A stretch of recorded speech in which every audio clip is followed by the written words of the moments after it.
As many of you maybe know, I have a collection of scents which are called Haute Luxe. Each of these perfumes is particularly personal to me as they explore things that have touched my life or areas of perfumery I particularly love. The very first one, which bears my name, Roger, which many people refer to as Haute Luxe, his name is Roger, was a scent that I created for me because the scent I used to use was altered and I suddenly had to think, how do I want to smell? You might imagine that when I travel, people often say to me how lovely they think I smell or what do you wear? And I always say a little something I make for myself. I explain it always as being a very classic Chypre wrapped up in cashmere. And so I said, I will make it, we will launch it on my birthday, 25 bottles for Britain, 25 bottles for the rest of the world. This perfume has got its own cult following, and today we have to make 250 bottles to keep everybody happy. The second perfume in the Haute Luxe collection is called Great Britain. Can I create the scent of my country? That's a really odd thing to be asked to do, because I suddenly had to think, well, how does Britain smell? And I like the idea that Britain is a very proud and majestic country, and yet it welcomes everybody.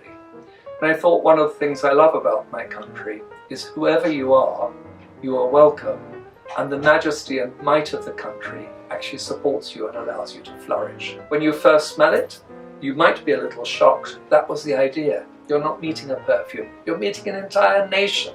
I'm very proud to say with Great Britain that the Great Campaign, of which I am an ambassador, was granted permission to tell the legend of how it was created.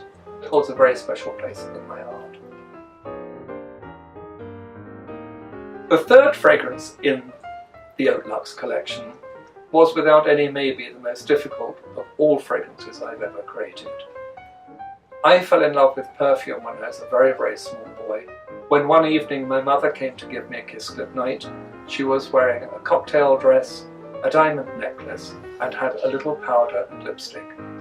And when she bent to kiss me goodnight, it was really the first time I made a connection between a scent and a moment in time. The rest, as I think they say, is history. I always say that was the moment that I was put on this path that I was born to walk down. And eventually I made this perfume and had to create a powder accord, a note that doesn't exist in perfumery, a special scent that captured the idea of it being right by the face of a woman wearing her makeup and her powder and everything that is feminine. This story that I've been so nervous of seemed to capture so many people's imagination. It seems that everyone can relate to the idea of someone very special giving them a goodnight kiss. The fourth scent in the Haute Luxe collection is called Majestic Ode. This perfume came about because I had the enormous privilege before Roger Parfum launched of spending time in the Middle East, where I learned all about the scent of odes. I think my odes have a very, very particular following. Certainly they are really loved in the Middle East, which is a huge compliment to me, yes. That is part of their culture. But I thought of the scent of the Majestic when I go to the palaces there, and how the odes smell unlike any odes you normally smell, mingling with the scent of Bakhur. So I wanted to create a really intense ode, one which captured the scent of the Gulf, and in particular, the absolutely breathtaking palaces which I've had the great fortune to visit. The fifth creation, the name was simple. It took me a long time to have the confidence to wear a Chypre. I felt they were too grown up. I kept flirting with them, I smelt them, but felt I couldn't carry one off.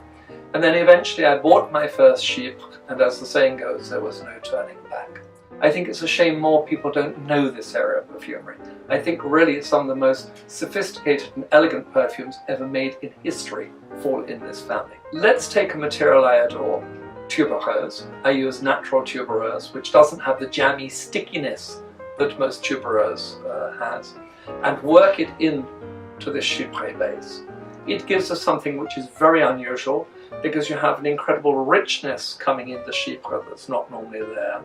But to blend that down, it has a lot of powdery notes, orris in particular in the base, which counterpoint it, and on the top, freshness. It's discreet, it's intimate, it's for the pleasure of the wearer and those they invite to come very close.